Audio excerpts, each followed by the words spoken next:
qual é a razão social da sua empresa? Que pergunta difícil, né, Adriano? Seja você bem-vindo a mais um Negócios em Foco, seu encontro semanal com o mundo dos negócios. Cada vez mais a gente tem se preocupado em trazer assuntos diversos para que você entenda de diferentes formas como está o mundo corporativo e quais são os outros detalhes, as outras variáveis importantes para você se atualizar, para você manter o seu negócio em alta. E continuando com essa diversificação de assuntos, a gente trouxe uma convidada muito especial hoje, com um tema muito importante para você que está pensando em posicionar sua empresa de uma forma mais sustentável.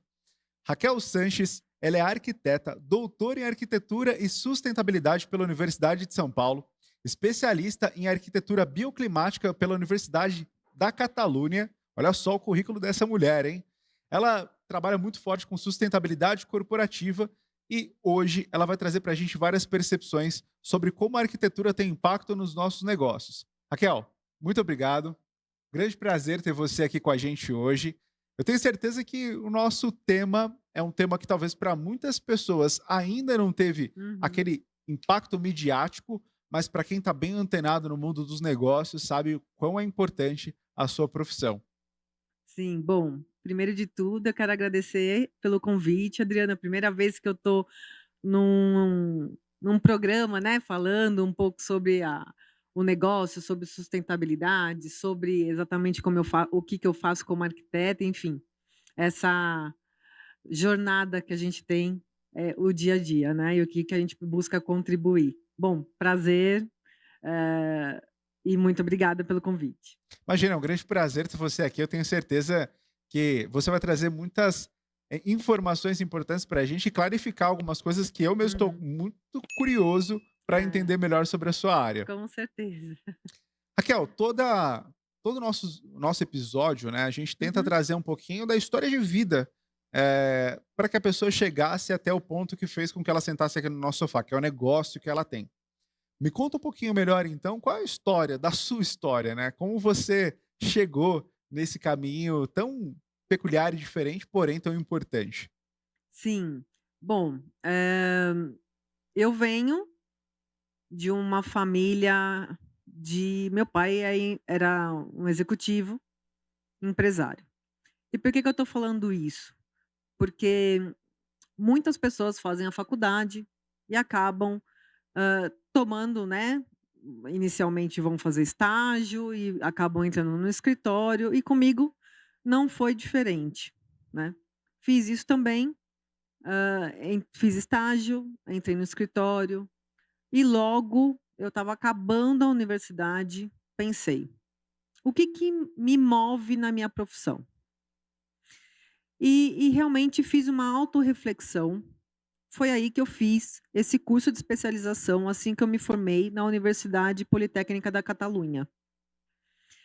Era um curso todo em espanhol e estudei muito, porque era também um desafio de ficar 2 meses na Espanha e sem falar uma palavra em português.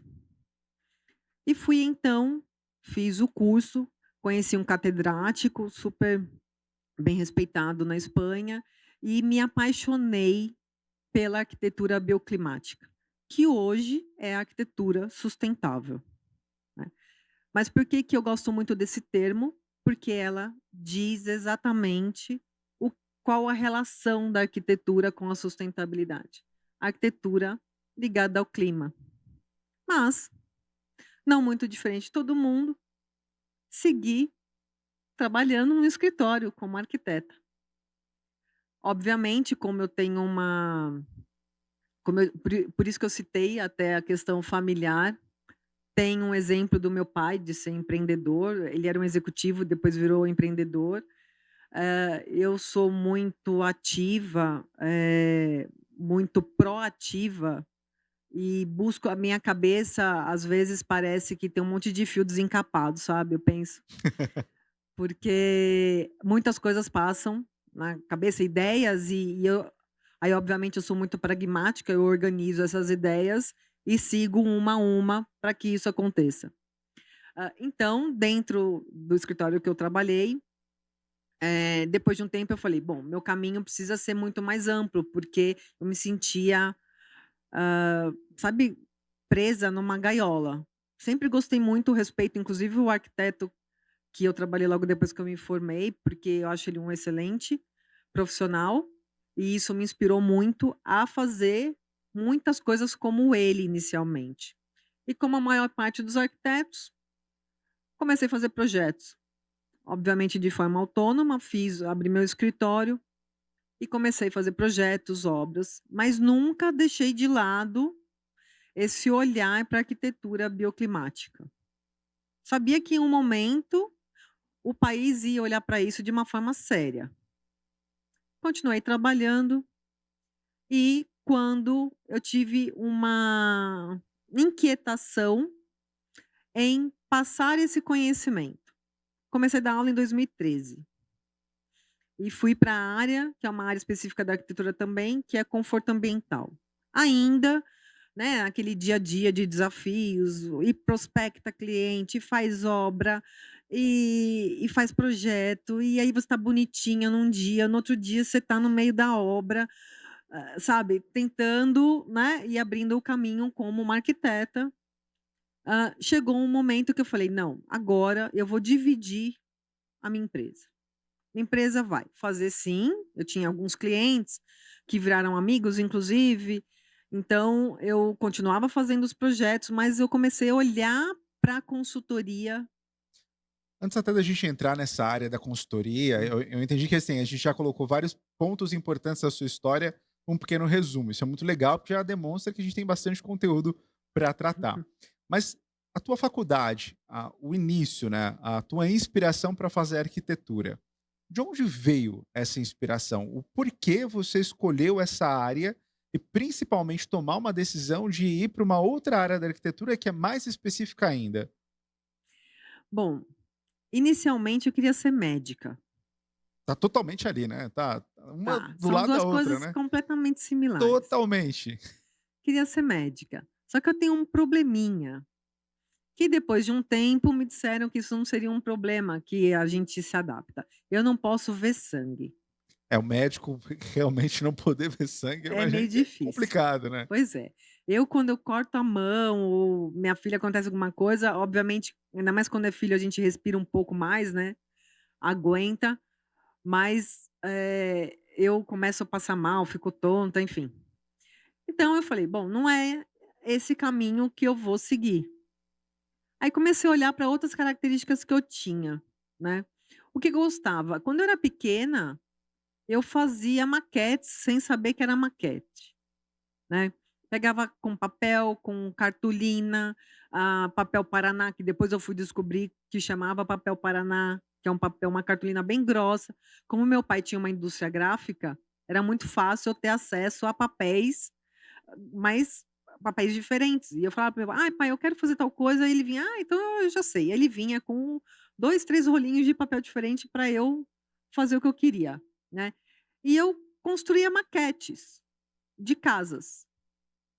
Aí eu comecei a olhar, eu moro também até hoje, eu moro próximo da Serra da Cantareira em São Paulo, né. Então a casa da minha mãe era grande e eu vivia em casas dos meus vizinhos, que eram praticamente chácaras. E eu começava a olhar e, me chamava muito a atenção como é que as coisas eram, construídas na natureza. E isso, depois eu fui entender que inclusive tem um arquiteto chamado Santiago Calatrava, que eu falo assim: "Gente, eu sou filha dele", porque quando ele se inspira na natureza, né, nos animais, no pássaro, né, ah, e ele faz estruturas baseado no corpo humano ou no animais, enfim. Essa estrutura ele reproduz na arquitetura, né. É o arquiteto do Museu da Manhã, né. Uau! Então, esse arquiteto, contanto que a parte o curamento, né, toda aquela estrutura de painéis fotovoltaicos do Museu da Manhã, é uma inspiração, em uma estrutura corporal de um esqueleto, né. Então ele tem, prédios que são inspirações em águias, enfim, asas. Então eu comecei a olhar aquilo e entender como é que era a construção da natureza, da árvore, como é que as coisas se empilhavam, como é que tinha o formigueiro perto da árvore, por que que eu pulava o buraco do meu vizinho, que era um senhor que tinha compostagem, que eu não sabia que era compostagem, né. E a gente brincava naquilo. Então aquilo para mim era muito comum. Quando eu entrei quando eu comecei a olhar, o qual curso eu ia fazer, a Já mi tinha ali todos os elementos tinham elementos. necessários para compor a Só que eu matéria. não olhar a gente não tinha internet para ver o que que um profissional fazia. Eu olhei no livro da Fulvestre, a descrição de curso por curso, e falei: "Não, isso aqui é o que eu vou fazer". E fiz arquitetura, não me arrependo nem um dia, porque eu sou completamente apaixonada pela arquitetura, né. Depois, na faculdade, comecei a olhar e fazer essas relações de que o que eu entendia na minha infância, no meu dia a dia, era a dita arquitetura bioclimática. Por isso que eu fui fazer esse curso na Espanha, que é um lugar onde a arquitetura é sagrada, né, e tem também um arquiteto, Gaudí, que, na verdade eu sou quase devota dele, gosto muito das coisas, da questão da criatividade, de reutilizar os ladrilhos, né, e de ter essa criatividade orgânica que também está ligado à natureza. Então, quando você olha o início de tudo isso, é foi a minha infância, a natureza. Por isso que Vou te fazer uma pergunta muito leiga, tá? Pessoal de casa, eu tô fazendo a pergunta de leigo porque eu sou leigo mesmo nesse assunto. E ela muito prontamente decidiu trazer um pouco de luz pra gente nessa área tão legal. Quando a gente fala sobre arquitetura bioclimática, isso está diretamente ligado a esses impactos que a gente tem visto no clima, ou seja, eu vou melhorar a arquitetura para tentar retardar os processos do clima, ou eu vou proteger o clima mudando a arquitetura? É prevenção ou já estamos na linha vermelha e, pelo amor de Deus, vamos mudar esse trem logo? Me conta um pouco melhor sobre isso. Não é uma prevenção, mas a gente sabe que a construção civil tem um impacto muito grande na natureza, Sim, né. A gente desmata, mas obviamente as cidades precisam se projetar, se expandir, e isso é desenvolvimento, e a gente fala de desenvolvimento sustentável, porque o desenvolvimento pode acontecer sem que a gente deixe de existir, né. E isso que todos têm que ter como consciência, né. A gente preci Na verdade, o ser humano, ele tem como essência o desenvolvimento, sempre uma, uma progressão, né, mas ele precisa entender que ele não precisa, inclusive porque ele é um ser inteligente, tem, né, desenvolveu tecnologia e meios e tudo mais, não precisa acabar com a natureza. E quando a gente fala de arquitetura bioclimática, é aquela arquitetura que a forma dela ser concebida leva a menor impacto ambiental, tanto na sua, execução, que é quando você aí a gente entra na arquitetura sustentável no sentido amplo, né, então na sua execução, como é que você vai quais os materiais que você vai usar, né, da onde vêm esses materiais? Esses materiais vieram da Europa? "Ah, eu tenho um mármore super bonito que veio da Europa". Tá bom, ele veio como? Ele veio de navio, não veio? Se ele veio de navio, teve um gasto de combustível absurdo. Então, eu não posso usar um combustível fóssil, né, para trazer um material para minha casa ou para o meu prédio. Não faz é sentido. nesse nível de profundidade então que a gente está Sim, falando. porque você acaba levando um impacto à natureza. Às vezes você faz algo aqui no Brasil e você tem um impacto na Europa e vice-versa, né. Faz algo na Europa e tem um impacto no Brasil, no, eh, no continente inteiro, dependendo do material que você vai usar. Ou você está durante a sua obra e você joga, eh, Resíduo. terra, né, terra na água da chuva, que vai para o lençol freático ou que vai sujar a cidade, essa água seca e a poeira leva uma cidade com um ar ruim, uma qualidade de ar ruim. E estamos nós caminhando na calçada do lado de uma obra que não tem um cuidado, E sem eu perceber, eu tô aspirando um ar cheio de poeira e me faz mal. Eu chego em casa, eu tenho rinite, eu tenho bronquite e eu vou ao médico. A gente não consegue entender que as pequenas ações levam a nossa má qualidade de vida. E se eu tenho, uma um edifício, e aí uma casa e vamos dizer a cidade que é um coletivo desses edifícios, né, eu tenho um ambiente construído aonde a gente passa a maior parte do nosso tempo, que muitas vezes não me dá uma qualidade de quantidade de luz, por exemplo. Não me dá uma qualidade aonde eu posso abrir as janelas e eu tenho um ar puro, não preciso ligar um ar-condicionado. Porque quando eu ligo o ar-condicionado, eu estou usando energia e para eu gerar energia, eu preciso ter, no Brasil principalmente ainda, é nossa matriz principal, a hidroelétrica, eu preciso inundar áreas. Ou então, eu preciso ter outras fontes de energia, por isso que se fala tanto das energias limpas, né.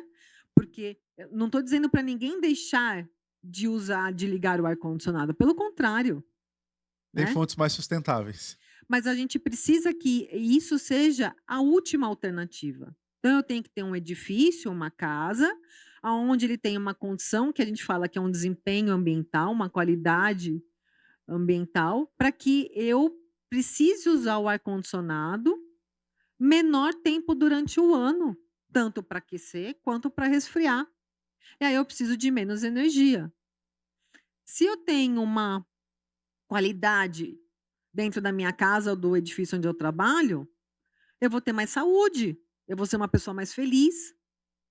A gente fala que, lá, por exemplo, eh, ambientes, né, corporativos com alta qualidade ambiental, as pessoas têm menos, problema de depressão, e são pesquisas, não é a Raquel que está dizendo, né. Então ela tem, menores momentos ou não acontece momentos de depressão, ela vai ser uma pessoa muito com uma relação entre os colegas, com o seu time muito melhor, ela vai dar mais resultado, isso quer dizer o quê? Dinheiro para a empresa depois, no final do dia. Eu quero entrar nessa linha com você até um pouco mais para o final do episódio, porque esse é um ponto muito importante. A gente fala muito sobre artefatos da cultura, e a cultura também pode ser representada pela estrutura física que o ambiente é colocado. Uhum. Acho que esse é um ponto muito importante. Mas você falando agora, eu me lembro de uma aula da faculdade, era uma aula quase como uma aula de antropologia. Sim. E aí eu comecei a refletir, entrar nas minhas reflexões e onde eu estudava era numa área de Mata Atlântica, reserva de Mata Atlântica. Tudo arborizado, fechado, a gente ia sagui de manhã, os animais iam buscar frutas no campus, era muito legal. E aí, nessas conversas, aquela região onde eu estudava estava passando por um alto índice de moradores de rua. Sim. E eu pensei, poxa, seria muito bom se todo mundo tivesse casa, né?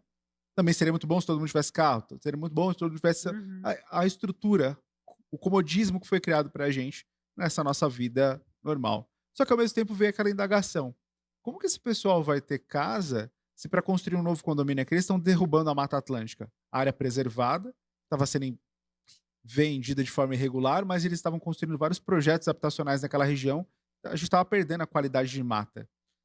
Você está me dizendo que tem solução para eu construir, para eu talvez até melhorar um pouco a qualidade de vida das pessoas, respeitando o meio ambiente? Sim, tem, eu digo com total certeza, né.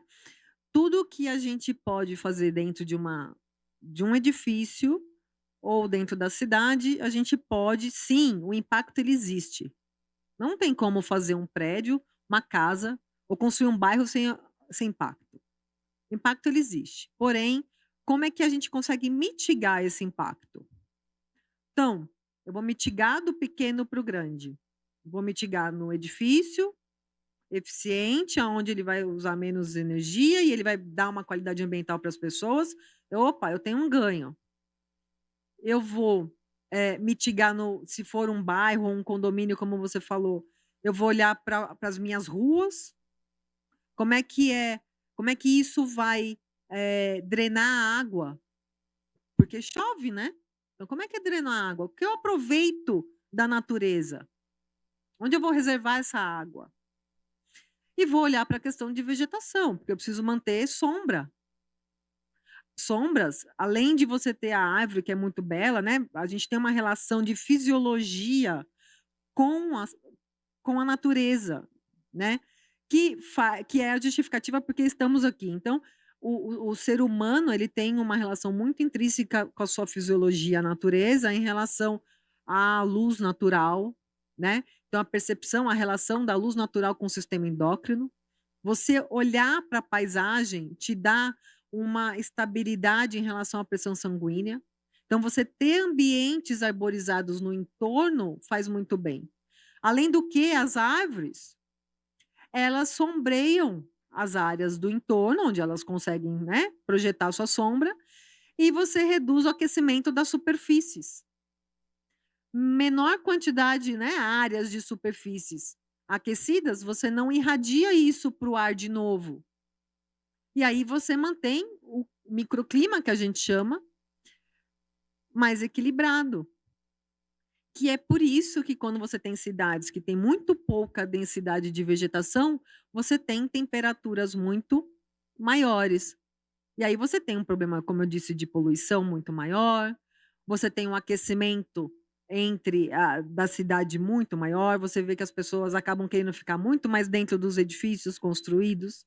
Você perde aí essa relação da fisiologia com a qualidade que é estar nos ambientes externos. Porque o ser humano, ele quer estar próximo da natureza e estar com pessoas.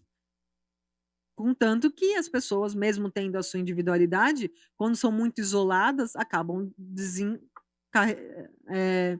eh levando à depressão e outros problemas sérios de saúde, né. Então, sim, é possível fazer com o menor impacto possível.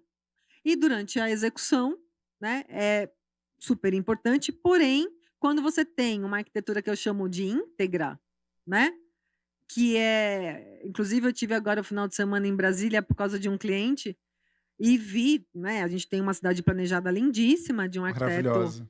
muito reconhecido internacionalmente, do Oscar Niemeyer, e aquilo é arquitetura que não é boa em relação ao conforto ambiental. Hã, algum dos edifícios não são bons, os edifícios do ministério sim, né, tem realmente uma qualidade ambiental, mas alguns não.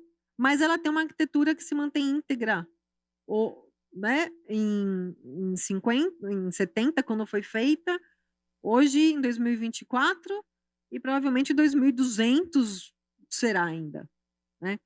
Então quando a gente tem uma arquitetura que se mantém íntegra por muito tempo, você mantém a qualidade do seu entorno também, das cidades. Vou fazer um paralelo aqui. Ah, quando começou, na verdade, acho que sempre existiu, mas quando começou a ter um movimento mais forte das pessoas se alimentarem melhor, de começar a consumir comida mais saudável, eu me lembro que era em torno de 2008, isso mais ou menos, que eu comecei a ver esse boom da alimentação saudável. Só que, Raquel, era muito caro. É. Tudo era muito caro.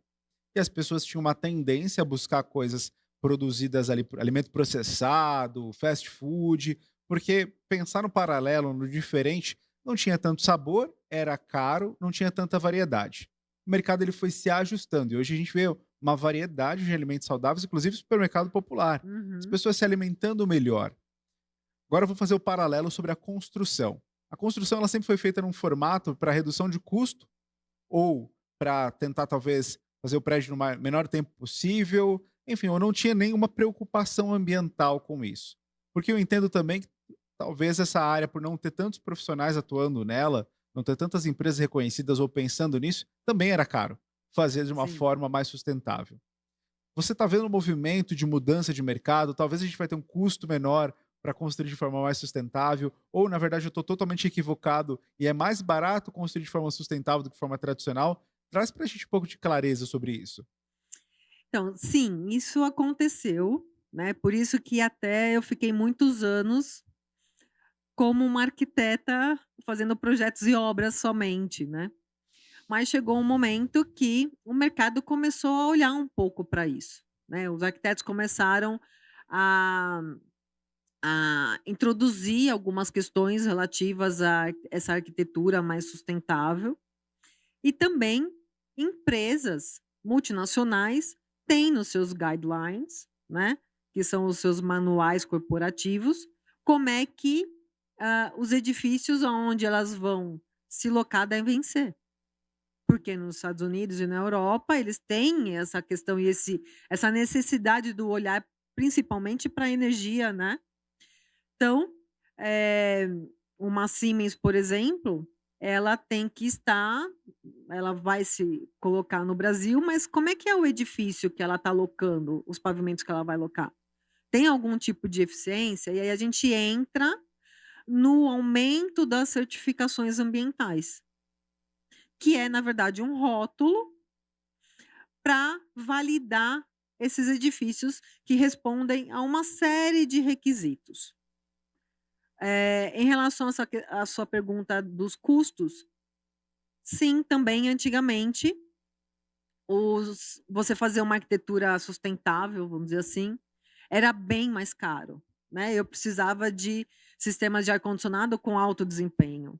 Eu queria trocar, por exemplo, colocar uma fachada com mais desempenho, um vidro que tenha um controle solar para não deixar entrar tanto a radiação do sol dentro dos ambientes, era muitíssimo caro, né. Você ter também profissionais especialistas nessa área era super caro. A gente tinha pouquíssimas empresas que faziam isso, né. Então a gente tem inclusive hoje é um concorrente da minha empresa, né, que é a maior empresa do mercado, que está há 30 anos no mercado. Então era praticamente essa empresa que faziam essas dava consultoria para essas certificações ambientais. Graças a Deus, né, vamos dizer assim, a gente teve um aumento de empresas de fora, né, solicitando esses requisitos. Os arquitetos também começaram a olhar, ter essa visão mais ampliada sobre o que acontece na arquitetura no mundo, e começou também a absorver muito mais, ser muito mais, simpático a ter um consultor de, conforto ambiental que a gente fala, né, que é esse olhar para a qualidade do edifício, que em inglês chama Built Environment, eh, como consultor dos seus projetos. Então não é substituir o arquiteto, é sim ter alguém que te dê a mão para conceber uma arquitetura com alto desempenho. E isso, obviamente, foi ampliando o mercado, os prédios, essas torres, né, eh corporativas que a gente vê principalmente no eixo sul né, sudeste da cidade de São Paulo, começou na Faria Lima, depois foi para Nova Faria Lima, depois Vila Olímpia, enfim, agora está ali no Morumbi, está andando para na verdade entrando no eixo sul da cidade, eh, tem crescido, né. E a partir do momento que isso cresce, você populariza esse conceito. A partir do momento que eu popularizo, eu vou ter mais empresas, fornecedores de materiais, vendo que existe um mercado e dizendo assim: "Bom, eu preciso fazer o meu produto melhor, porque senão eu não vendo". Porque não é só preço, porque às vezes a gente sabe o custo que tem de uma produção no Brasil também, né. Então muitas vezes ele sabe que o preço dele, que não faz nada em relação aos materiais, não diz da onde ele pegou o cimento para fazer o bloco de concreto, né, desperdiça demais, se ele desperdiça demais o custo dele também vai aumentar.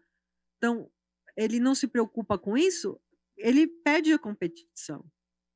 Quando ele perde essa competição, ele começa a olhar: "Bom, eu preciso melhorar a qualidade dos meus produtos", ou "Eu preciso, certificar os meus produtos", né. O que eu estou fazendo de bom, eu preciso certificar esses produtos.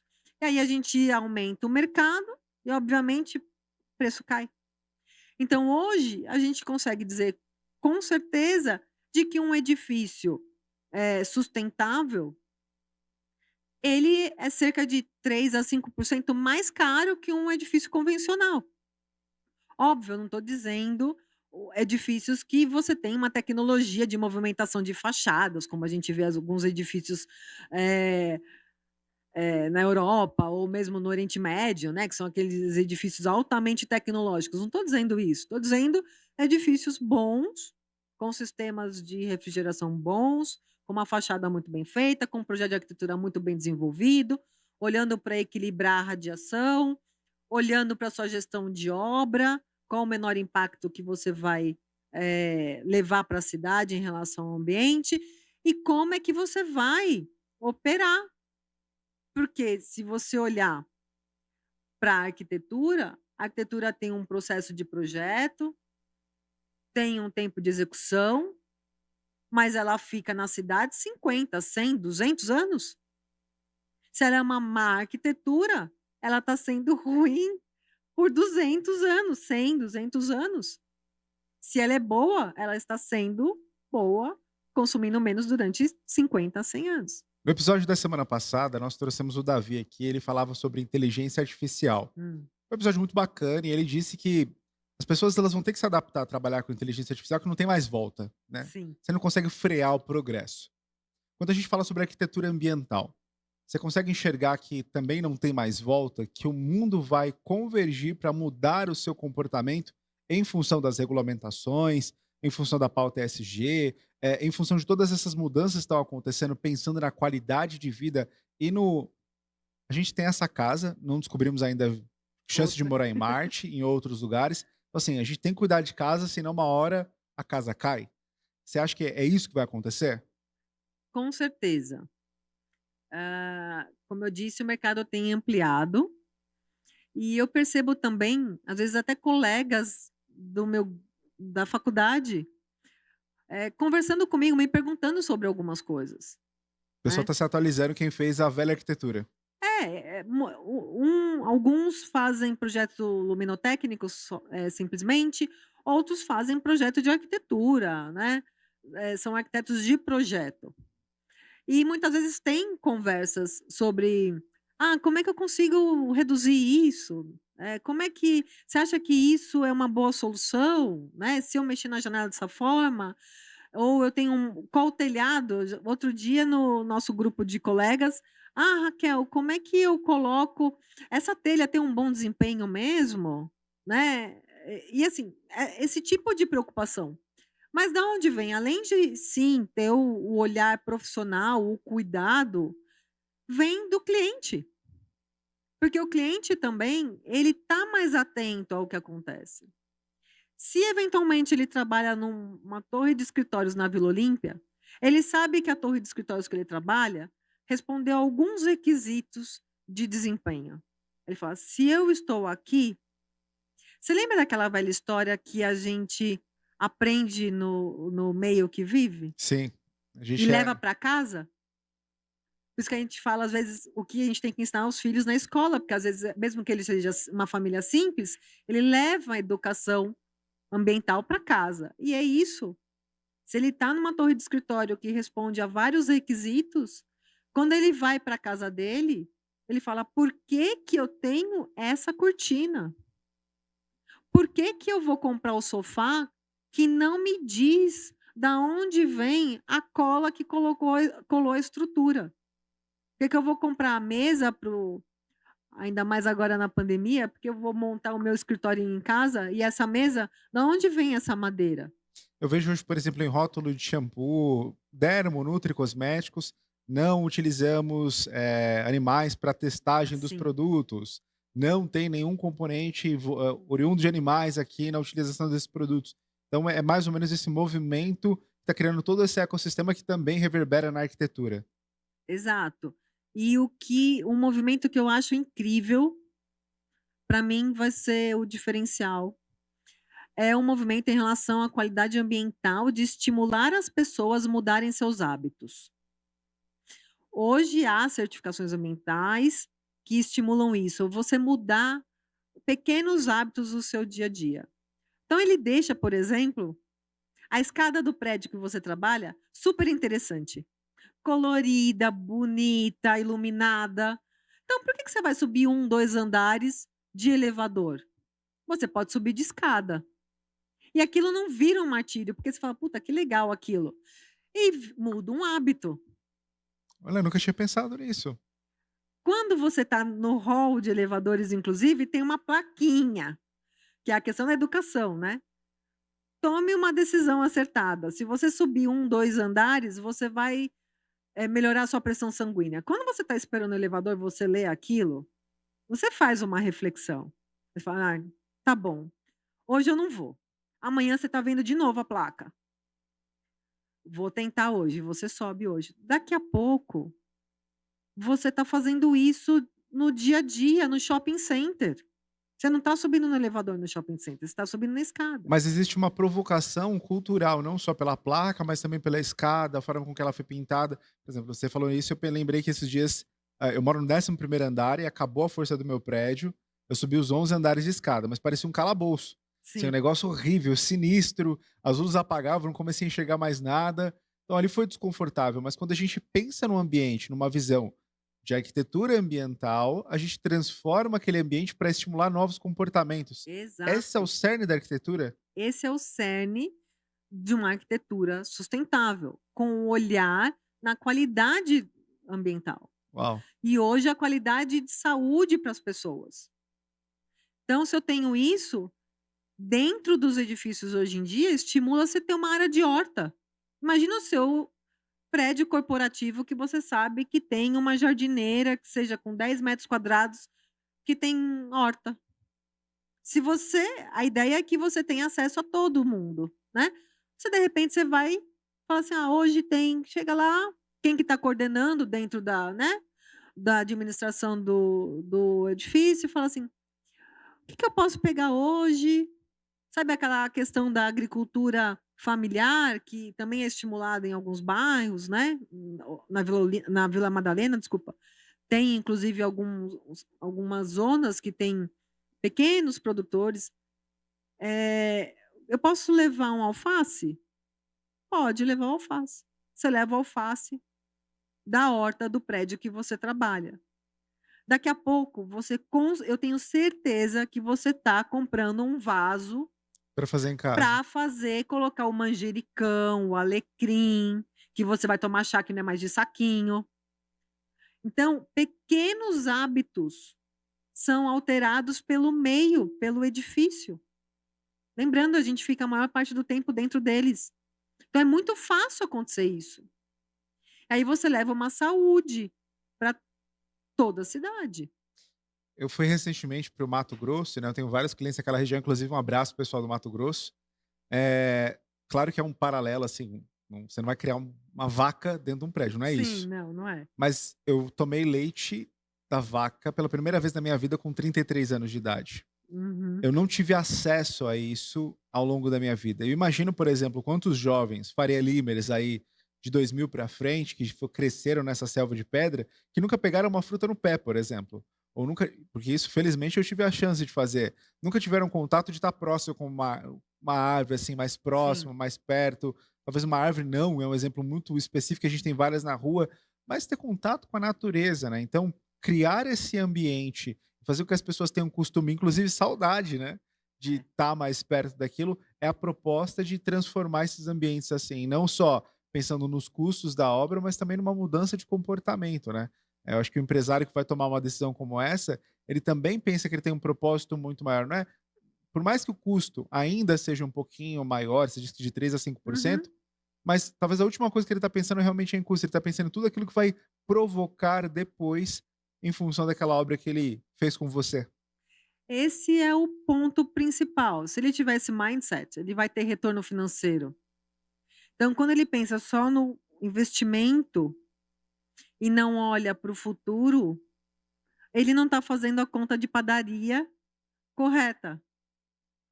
Porque ele, sim, tem um investimento maior no início, mas quando ele tem um eh, pessoas que produzem dentro daquele espaço e que produzem mais, porque a gente consegue também olhar aí, quando a gente olha a sustentabilidade ampla mesmo, que hoje está sendo muito dita, que é o ESG, né, que olha para a sustentabilidade corporativa, quando você entende que eu tenho colaboradores que muitas vezes não fazem mais só aquele horário, 8 horas por dia de trabalho, mas que ele, dentro do seu espaço, tem eventualmente, uma sala de isolamento.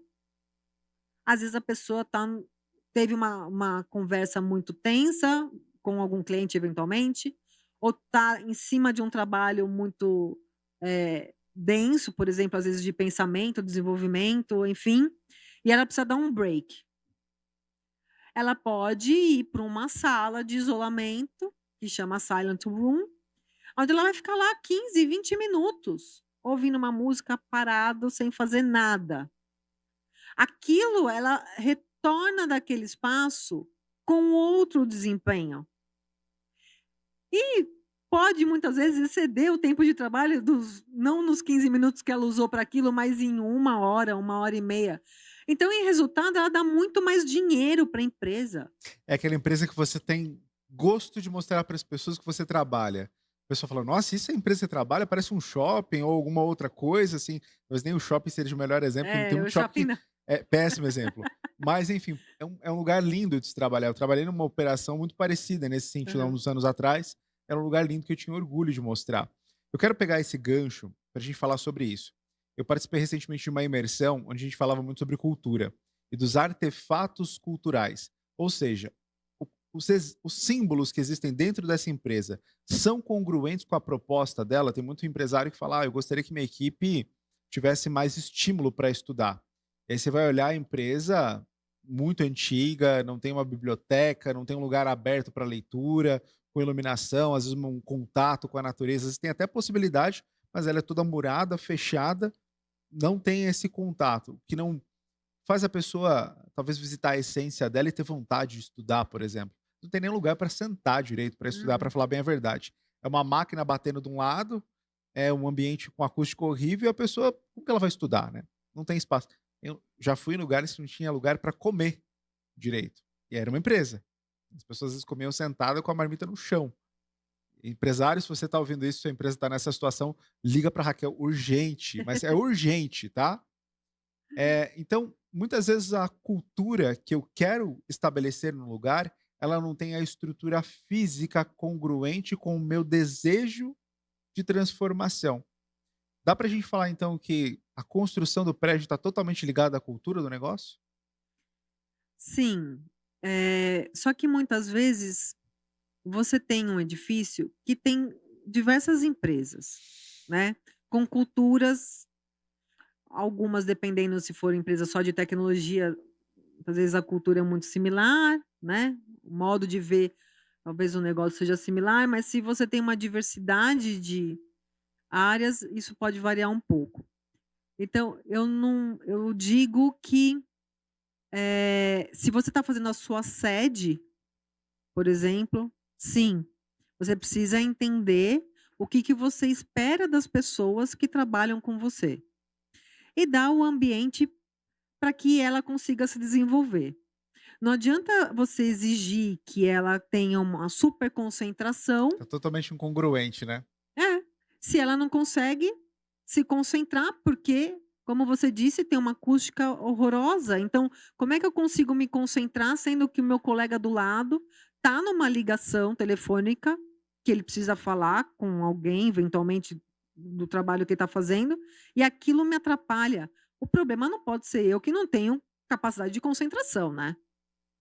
Então, eu preciso ter um ambiente propício a isso. E muitas empresas se preocupam com isso de fato, só que não é só a mesa do Pebolim. E tem exatamente essa frase no livro, que originou esse evento: "Cultura muito além da mesa de pebolim". Exato, isso. E muitas vezes você vê as empresas falando assim: "Ah, porque é a minha cultura, meu mindset". Tá, os qual é o seu mindset, né? "Ah, porque agora eu sigo, uma gestão ágil". E quando você vê, você tem processos completamente endurecidos. Como é que você pode ter uma gestão ágil com processos completamente endurecidos? Como é que você consegue ter uma gestão ágil, sendo que você não permite que o seu colaborador te leve ideias, ou que ele tenha um computador ou uma sala onde ele consiga entrar e pesquisar? Então, não tem como ele ter isso, trazer ideias. Ou você não leva rotinas mesmo, que faz parte da cultura de uma empresa, né? Rotinas de troca de conhecimento. E você sabe que isso é muito difícil. Eu vou até comentar uma questão aí muito particular da, da empresa, que a gente diz, né? E a gente busca ter isso como cultura e praticar de fato a questão do mindset aberto, né? Então, para troca de experiências, para o conhecimento. E nós tínhamos quase que uma imposição para que fosse seguido essa questão da para estimular a questão da cultura, que nós fizéssemos um happy hour, entre aspas, cultural, uma vez ao mês, porque é uma empresa multidisciplinar. Como é uma empresa multidisciplinar, as equipes não trabalham junto. Cada uma trabalha muito numa área, às vezes ficam com projetos diferentes só na sua área, naquela aquela visão bitolada, sabe. E a gente não queria isso, porque a arquitetura, né, e a nossa área precisa ter troca. Eu preciso saber o que o consultor que está olhando para energia está fazendo, eu olhando para acústica. Preciso entender, porque isso me faz, além de eu saber o que minha empresa faz, eu preciso me tornar um profissional melhor, mesmo não trabalhando com energia, mas eu consigo entender o todo, né. Então a gente propunha que uma vez ao mês, a desculpa era o happy hour, a cerveja, estarmos juntos, mas que alguém ia apresentar algo do seu trabalho ou que fosse realmente uma pesquisa que essa pessoa fez. Isso repetiu várias vezes, né? E nós começamos a ver que começava a ficar maçante para as pessoas. Bom, entrou a pandemia e isso se perdeu. Tentamos retomar, né? Só que a gente está num momento de pessoas que gostam muito de trabalhar em casa, O home outros office, a né? questão do Essa home mescla. office, a questão desse sistema híbrido. Então, assim, como é que você estimula de novo as pessoas a trocarem o conhecimento, né? E isso no meu ponto de vista, a questão da cultura das empresas, esse desafio de não só na cultura, mas fazer isso ser a prática, o meio tem que estar realmente adaptado, né? Não tem como descolar, né, o comportamento, o hábito, a mentalidade, o mindset, da cultura. Não tem como eu dizer uma coisa e ela transparecer outra nos elementos mais sólidos, porque o que eu falo talvez seja um impacto pequeno. Agora, como eu ajo, como eu me comporto, quais são os artefatos, os símbolos, isso diz muito mais do que aquilo que eu estou falando, né? Tem uma frase que eu gosto muito que é: desculpa, eu não consegui te entender, pois suas atitudes falam muito mais claro do que a sua voz. Uma frase, numa tiragem assim que eu falei, isso é perfeito. As suas atitudes, que é o ambiente que você construiu, essa empresa, a cultura dela, o comportamento dela, fala muito mais alto do que aquilo que ela pede para que a gente faça. Porque são elementos extremamente importantes, né? Como você disse, vamos entender também que existem limitações. Talvez eu não consiga mudar Uhum. tantas coisas, mas eu posso mudar a cor, eu posso mudar o projeto, eu posso colocar mais plantas, eu posso colocar talvez um vitrô um pouco maior em uma área ou outra para entrar mais iluminação, eu posso criar um ambiente de ensino disruptivo, tudo num espaço, numa estrutura física. Mas eu entendo que os líderes ou a empresa tem sempre que criar meios. Ela consegue criar meios se ela tem um ambiente adaptado.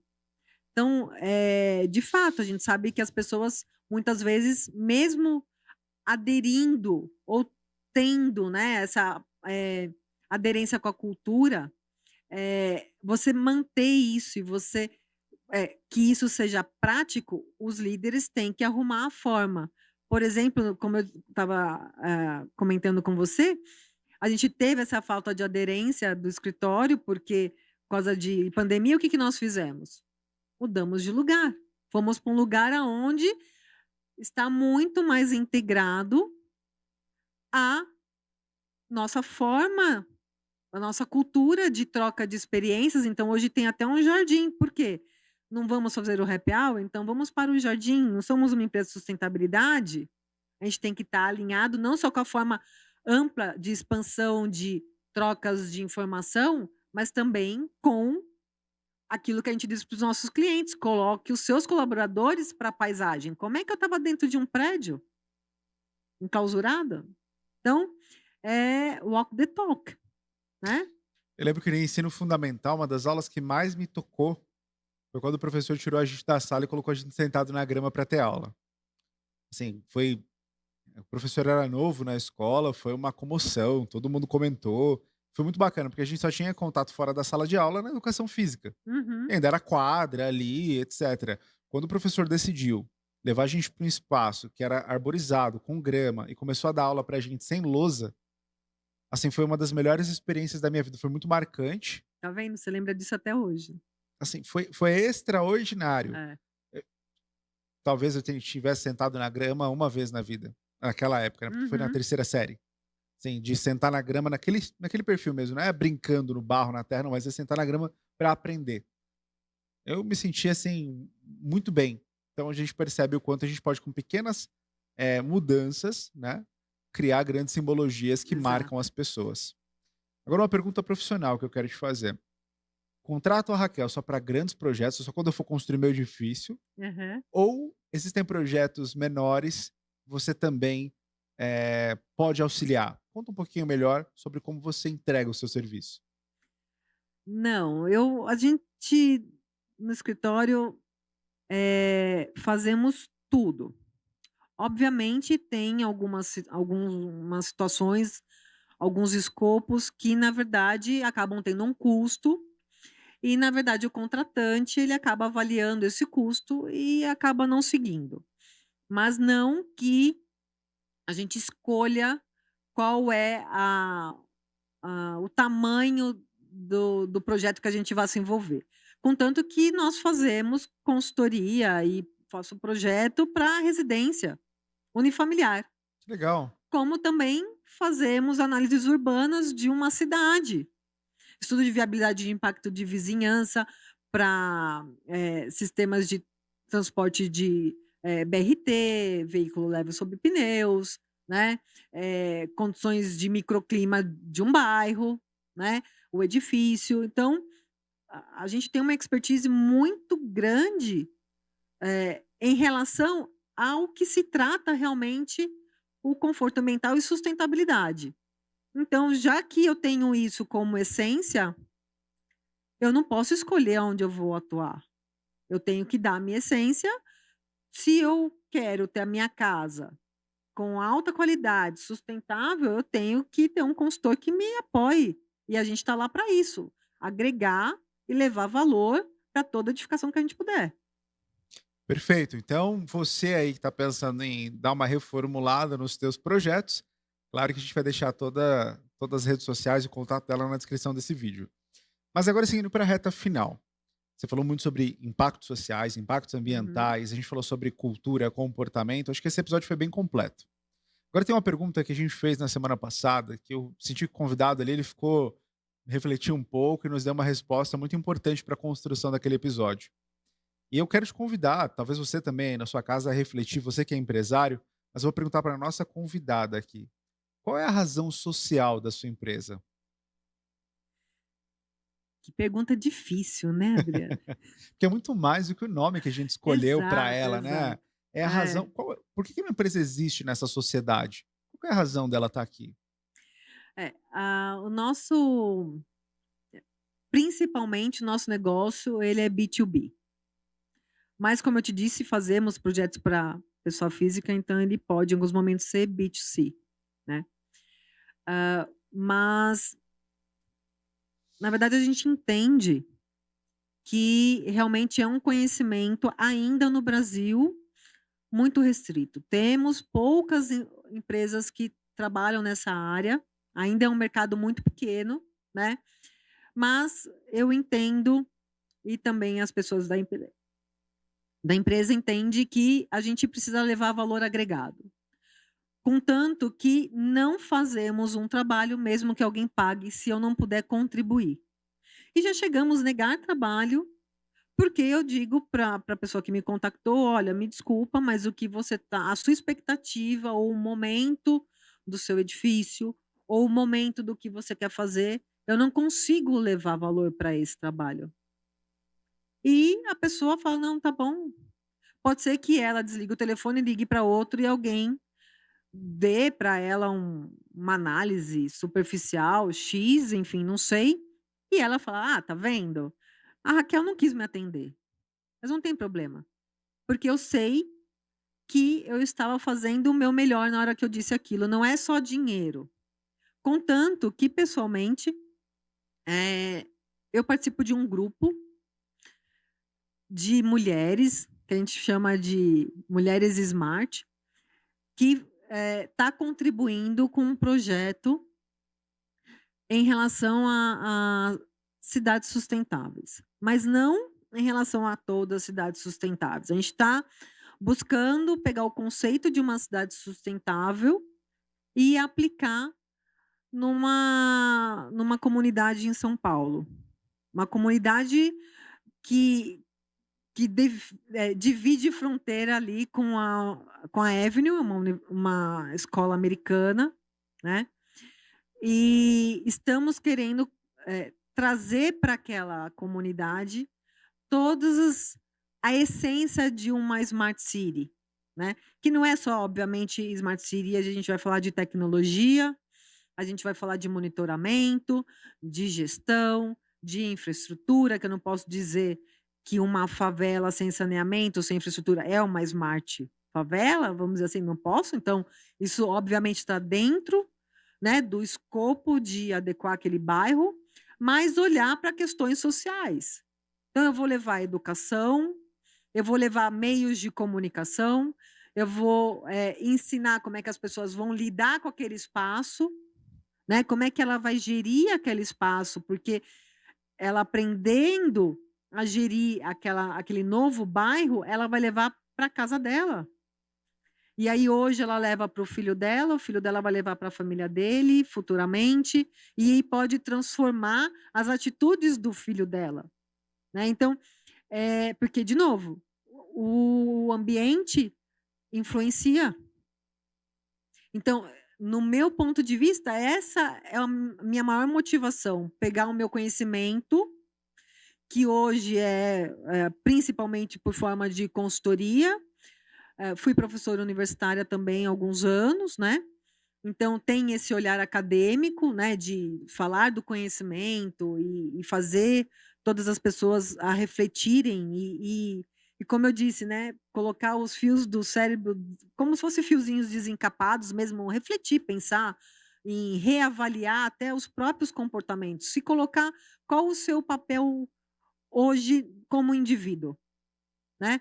Se não importa se você é um administrador, um contabilista, um psicólogo, qual é o seu papel? Porque todos nós dividimos o mesmo espaço, tanto no edifício construído quanto na cidade.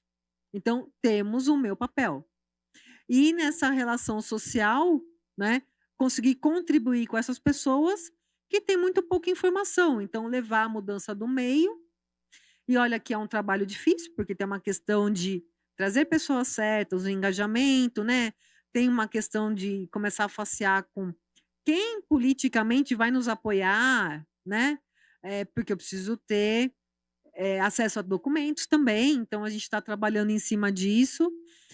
Tem, uma colega que é muito engajada, na verdade ela que me convidou para esse projeto, que eu fico aqui, muito agradecida com esse convite e, na verdade com uma responsabilidade enorme de participar como arquiteta, né, dessa mudança desse bairro.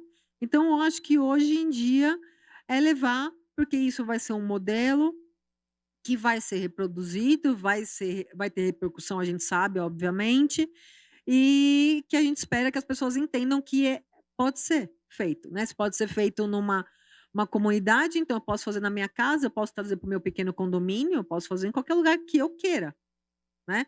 E aí, de novo, se a gente olhar para um negócio, a gente sabe que a nossa empresa, se a gente quer, a gente tem que saber os meios e para fazer.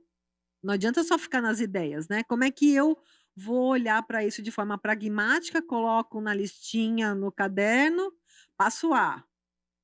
Então eu vou contactar quem para isso acontecer, o meu sonho acontecer, não é isso? Bom, o nosso papel aqui no Negócios em Foco é fazer você pensar diferente. Talvez você está passando por alguma situação na sua empresa que alguns dos nossos programas te trouxeram um insight. Mas eu tenho certeza que hoje, o programa de hoje te fez repensar em quais elementos você tem inserido na sua cultura que realmente representam aquilo que você enxerga do seu negócio. Seu negócio ainda tem características extremamente antigas, e eu não digo o fato da empresa, do prédio ser antigo, mas do conceito ser antigo. Talvez as pessoas não estão sentindo a vontade, porque o ambiente é um ambiente que pressiona, que intimida, que muitas vezes ao invés de unir, separa, faz com que as pessoas não tenham desejo de se comunicar.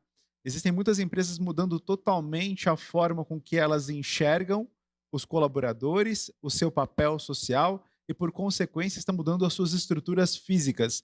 Mas eu acho que o primeiro passo é mudar a sua estrutura mental.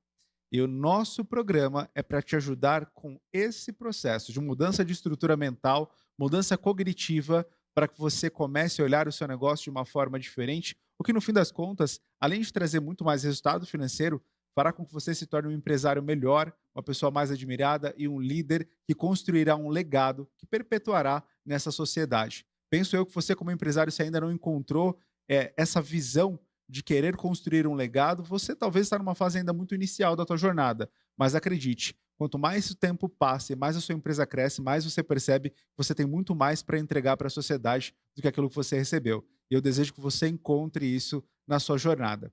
Desejo também que você tome uma decisão importante agora, tá? Não se esquece, eu vou avisar, né? Se inscreva no nosso canal, deixe seu like nesse vídeo. Se teve algo que você gostou, escreva aqui nos comentários. Tenho certeza que a nossa convidada voltará aqui muitas outras vezes para contar sobre os projetos dela, mas antes que ela volte, ela já vai responder você e talvez vocês tenham uma conversa direta e possa contratar aí essa visão tão bacana da nossa convidada. Quero agradecer a Náutica Digital, que é esse espaço aqui em Alphaville que a gente grava, um espaço gostoso, confortável para 130 pessoas sentadas, onde você pode fazer seu evento, gravar o seu podcast, fazer o seu talk show. Você pode fazer muitas coisas aqui na Náutica, então venha conhecer aqui em Alphaville os nossos estúdios e na descrição do vídeo, não só as redes sociais da nossa convidada, mas do Negócio em Foco, a minha e de tudo que você viu aqui nesse episódio, tudo que é importante vai estar aqui na descrição desse vídeo, então acessa os links para você ficar atento com as novidades. Convido você também, empresário, que quer aumentar o seu impacto social e também ter a sua marca exposta numa vitrine que respeita a sua identidade e que tem a audiência mais qualificada para o seu perfil, seja um dos nossos anunciantes. Procure a nossa equipe comercial e nós mostraremos para você como ter a sua marca evidenciada nesse programa que está gerando tanto impacto na vida de tantas pessoas. Raquel, muito obrigado. Foi um grande prazer ter você aqui com a gente. Eu tenho certeza que esse episódio vai impactar a vida de muitas pessoas. Quero ouvir as novidades da sua história. Eu acho que a gente só falou a pontinha ali, né, dessa área tão importante, mas eu sei que tem muitas outras ferramentas, muitas outras mudanças que até você deve estar vivendo na sua profissão que não deve parar, né, de acontecer, para você trazer aqui para a gente e nos ajudar a abrir nossa mentalidade para esse mundo novo. Obrigado, viu? Obrigada a você. Pode chamar outras vezes, me senti super à vontade em casa e falar de um tema tão interessante, né, que eu, como eu disse, eu sou completamente engajada. Minha filha até brinca comigo, fala que quando eu começo eu palestro. "Mamãe, você já está palestrando". É porque realmente eu vejo que, conseguimos fazer mudanças, né, e eu consigo fazer mudança, ajudar as pessoas a mudarem a área, o lugar onde elas moram, consigo fazer mudanças, no lugar onde as pessoas trabalham, pequenas mudanças que vão realmente impactar, e isso não é um jargão, né, porque a gente sabe que tem pessoas que não são muito, crentes, né, em relação aos impactos que fazemos, né, ou que retorna para a gente em relação que sustentabilidade é só um rótulo, mas não, a gente sabe que de fato a nossa atuação no mundo tem um impacto e que, obviamente, o mundo é para nós, então temos que ser inteligentes de usá-lo da forma mais inteligente possível, sábia, né. Então, e isso é bonito, eu acho chique, né.